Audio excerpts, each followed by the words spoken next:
Hello, people of YouTube. This is Gray's Guitars, and thank you for watching.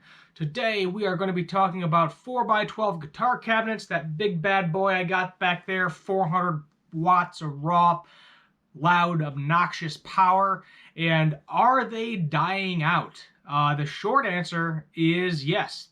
They are 100% dying out. With all the crazy modulars, your Helix systems, whatever other crazy names are out there, I don't personally have any, all the digital technology we have, now we can just plug in a modular into a computer, hook that computer up to the PA system, do whatever we want, pedal-wise, amp-wise, cabinet-wise, what we all want it to sound like, speaker-wise, and then just have it play through the loudspeaker. And to your average audience viewer, that is not a musician, that doesn't use the gear, that doesn't play guitar, bass, or whatever other instruments you're using a 4x12 for, they're really not going to hear that much of a difference because it's all going through the PA. AC/DC would still sound like AC/DC. It might not, be exactly the same because there is going to be some tonal differences between a tube amp and all digital. But at the same time, don't bring what you don't need. You don't have to lug around hundreds of pounds of gear anymore. And that's what it ultimately comes down to. I know plenty of gigging musicians that they actually have made their own fake half stack. So the head is fake. It's just a hollowed out piece of wood. The cabinet is fake. It's cardboard and wood combination, making it as light as possible, just for the experience. At the same time, they got their little system hooked up to the PA, or they got a little amp hooked up to the PA. You got 2x12s now, which are very popular and definitely a lot later. You can definitely just hook one of those up, mic it up, hook it up to the PA. Even a 1x12, in all honesty.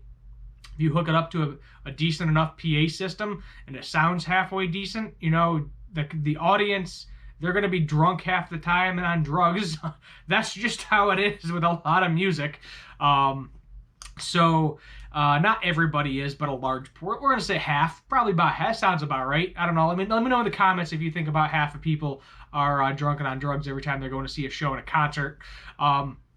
I think local musicians, it's always at a bar, Every time I go see a local show or a cover band, it's always at a bar. Everybody's always drinking. So that's kind of where that's coming from. So, these people, they're not really going to know the difference. And it's to a point where trying to sell them is just a hassle. I got that one and a head. It was a PV Valve King head that wasn't working. There was something wrong with it. I got it for $180. Right now, I could probably sell that cabinet by itself for at least $200, maybe $250. It's a Carvin cabinet. Carvin's a decent brand. It's 400 watts. You don't really need anything more hefty than that. It can take whatever head you want to put into it, and it is just heavy. The thing weighs a minimum 80 pounds. I'm on the second story, which is why, if you see in the background, my ceiling is sloped. It's got an angle of the roof. And I have not moved that since day one, I'll be honest. I bought it, I brought it to my house, I have not gigged it out. I have gigged out both of the heads. I've gigged out the PV head, I've gigged out the Carvin head, but I've always been in a situation where somebody had a speaker cab for me to plug into, and I use my pedal board, so you just plug in and you're good to go. But you really don't need to deal with 4x12s anymore. The only thing I could think of is dealing with 4x12s is if you are in a situation like myself where you either don't want to buy, you already have a 4x12, so you're not going to go out and buy a modular because you don't need it in the first place, or you're just young and starting off and you don't have the money for a modular. So I say that because searching my local Craigslist, searching my local Facebook Marketplace, you can get like a Behringer. I know it's not the best. Behringer, Bugera, custom, if you will. Even like the cheaper Fender 4x12s, a PV 4x12 too. You can get all of them for around $100 to $200. A modular usually costs like $800. A decent one anyway, at least cost around $800 to my knowledge from just looking up the prices. And probably more, probably if you go on a really good one, you're in the thousands, easy. And, somebody just starting off, they can afford that. They want to do some of the classic rock things if they're into classic rock and older metal. They want to have what they had back in the day, the 60s, 70s, 80s. They want the 4x12, they want the tube head. So they're not going to go away. But at the same time, you know, I think you're just going to continue to see less and less of them. You know, it's going to be more of a novelty to a certain extent. You know, if you want to do it for your backyard gig and you don't have a PA really hooked up, you know, your singer is hooked up through one of those just like small little PV speakers they made back in the day, then yeah, you're going to want to hook into a 4x12 to put on your back deck or you know your pallet stage, depending on what you're doing, and utilizing it. But for the modern player, for the modern gigging player, at this point, it's like a dinosaur. You know, it's outdated technology. It's unnecessary. You don't need it anymore. The only way you would really need it is if the venue you're playing for does not have their own PA system. And 9 out of 10, if they have bands in and out of there all the time, that's going to be one of the biggest complaints they have. If they if a band has to have their own PA system going to a gig, they're not going to be too happy with you. 100%. You know, they're going to be like, you know, great, now I have all this technology, you know, I got all these stuff that needs to get hooked up to a PA, and I don't own a PA, and I don't have a way to hook it up to a PA, so you're going to lose a lot of musicians that way. Pretty much any local bar I go to now, no matter how big or how small, they have their own hookup. You know, they have their own PA system, they have their own mixer guy or gal in the back, depending on where it's going, and they're good to go. You know, you go there, you set up your equipment. If you want to display your fake cabinets, by all means, you know, you got to have a little bit of ambiance in there.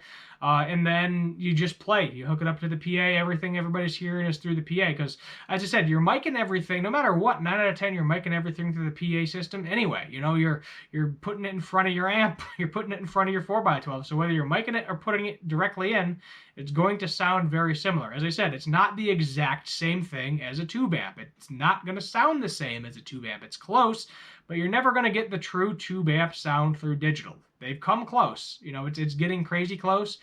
But to the trained ear, you can definitely hear the difference. I mean, if you're on, you know, a Chromebook or something, and you're going through the stock speaker in your $200 Chromebook, no, you're not going to hear the difference. The only way you're really going to have to hear the difference if you got a nice pair of headphones, some 7.1 surround sound, then you'll definitely be able to pick up the little differences. As I said, just small. But it's to a point where it's easier for the musician to not have to lug around heavy freaking equipment besides a guitar and a little board.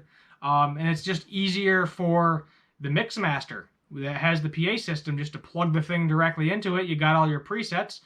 You tell them where you want the volume, and then you're just done with it. It's kind of, as I said, we're working with old technology.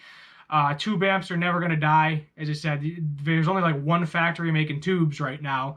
Unless that factory shuts down, they're going to keep making them because people keep buying them. I mean, they're buying the smaller ones. You know, a lot of them have just the preamp tubes in them, like your Orange. I think it's the Tiny Terror or Micro Terror, whatever you call it. The Joyo has them in it too for that tube sound. Pedals even include them at this point. Now you have that new tube technology that Ibanez is using in their new tube screamer. So that might be what it gets switched to. Is, you know, the amps might get a lot smaller, and they might put that new tube technology in it if the old vacuum tube technology is completely obsolete, which, I mean, at this point it really is. I mean, what else are we using vacuum tubes for? Absolutely nothing. So we'll leave it at that. That's where I'm going to end it. If you're new here, hit the subscribe button, turn on that notification bell, leave a like, comment down below what you want to see for future guitar and music related videos. My name is Steve Gray. Thank you for watching. This has been Gray's Guitars, and as always, have a good one.